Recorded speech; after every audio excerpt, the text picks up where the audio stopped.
to do the M480 iPad control, there's a couple things that you need. First thing you're going to need to do is update your console to version 1.6. This is now available on our website.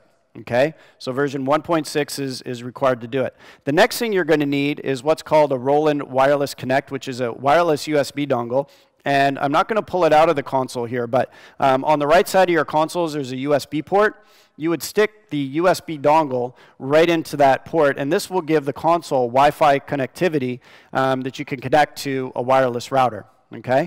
Now, the other thing that you need, of course, is the iPad application, and you can get that from the iTunes Store. It's free of charge, and you can download that right now. So those are the three pieces you need: version 1.6, the USB dongle, and then, of course, you need the iPad software. So let's talk about how to set it up and get it up and running. So what you will do is go into the System menu on the console, and you hit System, and it will pull up the System menu, and you would go to Remote, which is Function 4. You hit that, and you'll see along the bottom you have multiple tabs, and you pick F6, which is Wireless LAN. Okay? So once you choose that, you will see a screen, and what you want to do is have the little red box over the Setup section. So I'm going to hit Enter, and what it will do is now change my function keys so I can choose what kind of wireless connection I want to have. So if I want to choose a wireless access point, I would hit Access Point Select. Now this one is already online. So what would happen is I would get a list of all the Wi-Fi access points that are available in my area, in the facility that I'm currently in. The other thing that we can do is what's called an ad hoc connection. And an ad hoc connection will allow the console to create its own Wi-Fi hotspot that the iPad can connect directly to. So even if you don't have a Wi-Fi router, like we have a Wi-Fi router here, in your facility, you can actually talk directly from the iPad to the M480 directly through the USB dongle. So we're not going to use that in this case. We've actually connected to this router, which is here, and you can see that when we're connected, we get bars of strength, what our IP address is, and things like that. So once we have it ready to go, we're pretty much connected. Now, the next thing that you would need to do is actually go onto the iPad, and Chad is going to bring that up right onto the screen for us so we can see, because we've got this cool application that's allowing us to share. And what I would do is hit the Online button. And when I hit the Online button, it tells me to look for the M480, which it sees, and I would just hit Online. And when I hit Online, it's going to synchronize the console and the iPad so that I'm getting the same information between the two. Next, once I'm synchronized, when I move something on the iPad, so for example, hopefully we can get a shot that shows the console here.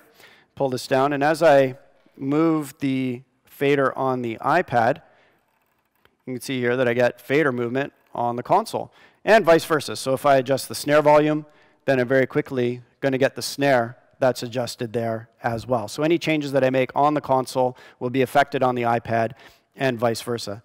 All right, so now to navigate it, let's go back to the full screen. You can choose, what we're looking at right now is the top where the meters are. Okay, we can adjust or choose which of the channels that we're adjusting.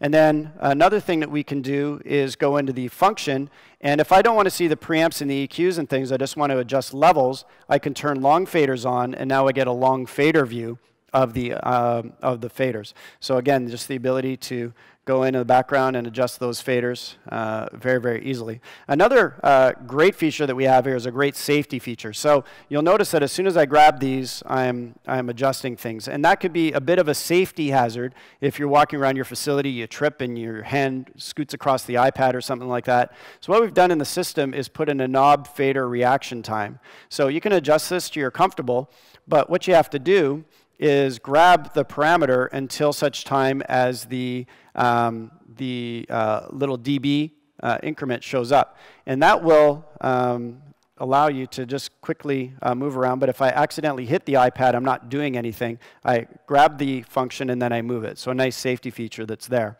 Let's go back, and I'm going to turn the long faders off here. And if I want to go in and edit any one of the channel EQs, I would simply just hit the EQ display that's there, and now I can adjust the EQ that's on that channel. So a couple ways to do that. One of them is, of course, to grab the parameter, and you can see it move as I go here, right? So kind of a crazy EQ that we can do. We can also adjust the type of EQ that we have. So if I want to adjust some different parts of the bands, if I want to go into the low mid section here, I can choose what kind of EQ. So if I wanted to put that peaking EQ in there, I could do that. I could adjust the frequency this way as well, or move and adjust the Q in there. So EQ parameters, very easy to adjust and affect in there. So you hit the, go back to channel strip, right here to return there.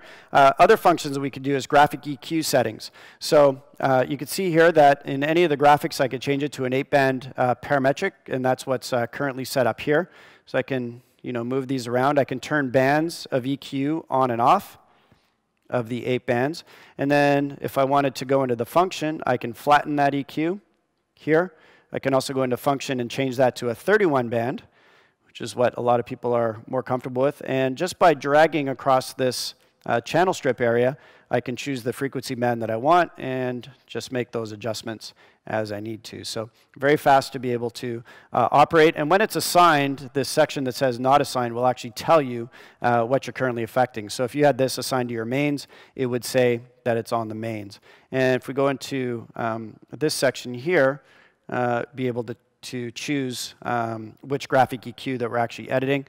So very fast to be able to move around there. Let's go back to the channel strip. And the last thing to show you is what's called sends on fader. Actually, two things to show you. Sends on fader first. Again, doing those monitor mixes really, really quickly. You would choose which auxiliary you want to impact. So let's go to aux 9. And then I'd be able to adjust how much of each channel I'm putting into which aux. Very, very quick. And if you name your auxes, then they will show up with the names here as the auxes as well. Last thing to show you is scenes. So all the scenes in the console are here. So if I wanted to recall that other need to know that we had the audio crossfade happening, you can see that it says fade. I would just go to need to know, and I would recall that. And you can see my faders do the little dance there very quickly. So it's recalled that scene, and now it's updated here on the console. Last thing is if I want to store a scene, so I'll go down here and store it, and I can do need you iPad and do that, and now it's saved a scene called Need You iPad. So you have the ability to recall scenes and save scenes on the fly, and that is the M480 iPad app.